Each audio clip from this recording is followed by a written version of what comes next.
জাকাত ফরজ হওয়ার 1 নম্বর শর্ত হলো নিসাব পরিমাণ সম্পদের মালিক হওয়া।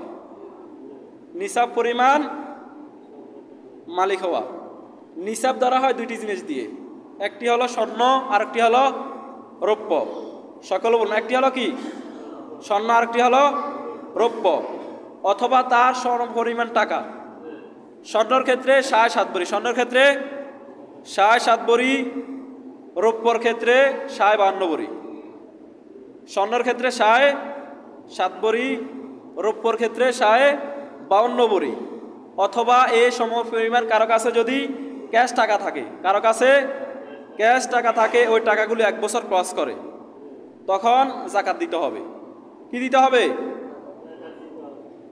এখন ধরুন বর্তমান 7.5 ভরি স্বর্ণের দাম কত টাকা?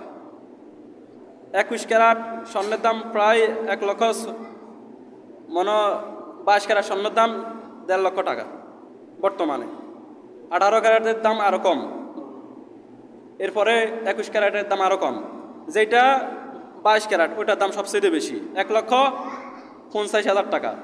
তো 1,50,000 টাকা যদি আপনার 7.5 ভরি স্বর্ণের হিসাব করা হয়, প্রায় 11 লক্ষ টাকার উপরে আসে। কত লক্ষ টাকা? 11 লক্ষ টাকার উপরে আসে।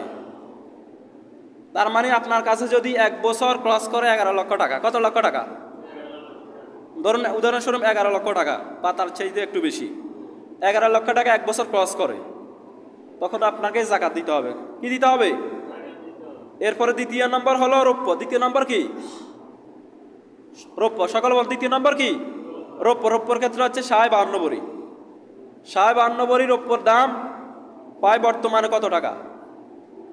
1 ভরি রৌপ্যর দাম 22 ক্যারাট রৌপ্যর দাম প্রায় 2400 টাকা। কত টাকা? 2400 টাকা বর্তমানে। তার মানে আপনাকে যদি রৌপ্যর হিসাব দিতে হয়, প্রায় 1,24,000 টাকা আপনার কাছে থাকতে হবে, বা এর থেকে বেশি, 1,24,000 টাকা আপনার কাছে থাকতে হবে।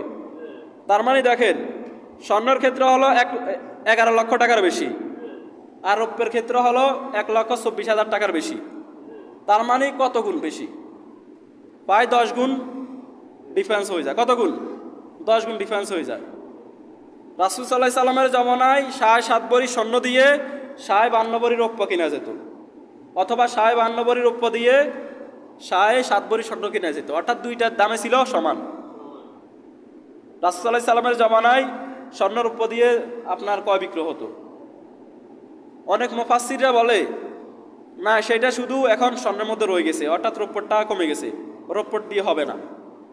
আবার কোনো কোনো মুফাসসিররা বলে রৌপ্য যতই দিন হোক, অর্থাৎ রৌপ্যর দাম যদি আপনার একবারে কমে যায়, স্বর্ণের দাম যত বেড়ে যায়, যেহেতু রাসূলুল্লাহ সাল্লাল্লাহু আলাইহি সাল্লামের জমানায় রৌপ্য দিয়ে হিসাব ধরা হতো, তার মানে রৌপ্যটা ধরা হবে। তার মানে আপনি যদি রৌপ্য দিয়ে যদি আপনি জাকাত দেন, তার মানে আপনার কাছে 1,24,000 টাকা থাকতে হবে। কত টাকা? 1,24,000 টাকা। আর যা আপনি যদি বলেন না আমি স্বর্ণ দিয়ে দিব, তাহলে আপনার কাছে 11 লক্ষ টাকার বেশি থাকতে হবে। কত লক্ষ টাকা? তার মানে অনেক ডিফারেন্স। যেহেতু দুইটারে জায়েজ আছে, এখন আপনি যদি চান যে আমি আমার আশেপাশে যে গরিব অসহায় লোক আছে আমি তাদেরকে জাকাত দিব, তখন আপনার কাছে রৌপ্যর যে হিসাবটা আছে, আপনি 1,24,000 টাকা আপনার কাছে যদি থাকে 1 বছর ক্রস করে, তখন আপনি ওই সম্পদ থেকে 8% জাকাত দিতে হবে। কত পার্সেন্ট? সকল বলুন। আমাদের সমাজে যারা গরিব আছে তারা কমুক, আমরা চাই কি চাই না? গরিব অসহায় কমুক, আমরা চাই কি চাই না? তার মানে আপনি যে রৌপ্যর নিসাব, ওইটা দিয়ে আপনি জাকাত দেন। কি দিয়ে জাকাত দেন?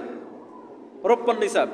কারণ আপনার কাছে যদি রৌপ্যর নিসাব পরিমাণ আপনার টাকা থাকে, আপনি যদি 8% আল্লাহর রাস্তা দেন, আপনার কি টাকা কমবে? কমবে না। আপনি যদি জাকাত দেন, আপনি জাকাত দাতা হবেন, জাকাত দিবেন, সেও দরিদ্র মুক্ত হবে। আপনি ইসলামের যে 5টি স্তম্ভ, এটা একটি আপনি পালন করেছেন। তার মানে আমরা স্বর্ণ রৌপ্য দুইটাই আছে, আমরা রৌপ্য দিয়ে ধরার চেষ্টা করবো ইনশাল্লাহ। বলুন। অর্থাৎ কেউ দুইটার একটা দিয়ে আদায় করলে হয়ে যাবে। উত্তম হচ্ছে রৌপ্য দিয়ে আদায় করা। কি দিয়ে আদায় করা? রৌপ্য দিয়ে আদায় করা। এরপরে দ্বিতীয় নম্বর হলো হাল আনিল হাউল, অর্থাৎ 1 বছর থাকতে হবে। কত বছর? অর্থাৎ আপনি আপনার কাছে আজকে 1,24,000 টাকা আসছে, আপনি আজকে টাকা দিবেন না, এই টাকাগুলো আপনার কাছে 1 বছর ক্রস করতে হবে। কত বছর? অর্থাৎ গত রমজানে আপনি জাকাতের মালিক হয়েছেন, অথবা এই রমজানে আপনি এই দিন মালিক হয়েছেন, আগামী রমজানে এই দিন আপনি জাকাত দিবেন, 1 বছর ক্রস করতে হবে। 3 নম্বর হলো আল মিল্কিয়া, এটা আপনার নিজের হতে হবে। অর্থাৎ অনেক মানুষ আছে আপনাকে আমানত দিয়েছে, কি দিয়েছে? আমানত দিয়েছে, আপনি আমানতের টাকা কি জাকাত দিতে পারবেন না? আমানতের টাকাগুলো দিয়ে দিবেন, টাকাগুলো দেওয়ার পরে যে টাকা থাকে ওই টাকা আপনি জাকাত দিবেন। এরপরে 4 নম্বর হল অতিরিক্ত জিয়াদা, অতিরিক্ত হতে হবে। অর্থাৎ আপনার বেসিক নিডগুলো, খাওয়ার দাওয়ার, যে সুন্দর চলাফেরা, মোটামুটি স্টাইল হওয়ার পর যে টাকাগুলো থাকে, মোটামুটি লাইফ স্টাইল করার পর যে টাকাগুলো থাকে, তখন যদি 1,24,000 টাকা থাকে তখন আপনি 8% জাকাত দিতে হবে। এরপরে 5 নম্বর হলো আদামত দুয়ুন, ঋণ না থাকা। অর্থাৎ অনেক মানুষ আছে তার কাছে 10 লক্ষ টাকা আছে, কিন্তু সেই ঋণ নিয়েছে 20 লক্ষ টাকা, আছে না নাই? এখন কি সেই জায়গা দিতে পারবে না? পারবে না। ঋণের ক্ষেত্রে বিভিন্ন ধরন আছে, কিছু কিছু ঋণ আছে যেটা এককালীন পরিশোধ করতে হয়, মানে একসাথে দিয়ে দিতে হয়। আবার কিছু কিছু ঋণ আছে যেটা কিস্তিতে নেওয়া হয়। অনেক বড় বড় ব্যবসায়ীরা আছে, সিআইবি বড় বড় ব্যবসায়ীরা আছে, তারা দেখবেন কোটি কোটি টাকা মার্কেট থেকে লোন নেয় কি নেয় না? তো তারা যদি বলে আমার তো ঋণ আছে, তো তাই সে কি জাকাত দিতে পারবে না? জাকাত দিতে পারবে না। সেক্ষেত্রে আপনার 12 মাসের ঋণ বাদ দিতে হবে। কত মাসের ঋণ? 12 মাসের ঋণ বাদ দিয়া যে টাকাগুলো থাকে ওই টাকার উপর তাকে জাকাত দিতে হবে। কত মাসের ঋণ বাদ দিতে হবে? 12 মাসের ঋণ বাদ দিতে হবে। তার মানে দেখেন, জাকাত মানে যে শর্তগুলো রয়েছে খুবই সহজ না? আল্লাহ তাআলা আমাদেরকে শর্তগুলো মানার তৌফিক দান করুক। সকল বলুন আমিন।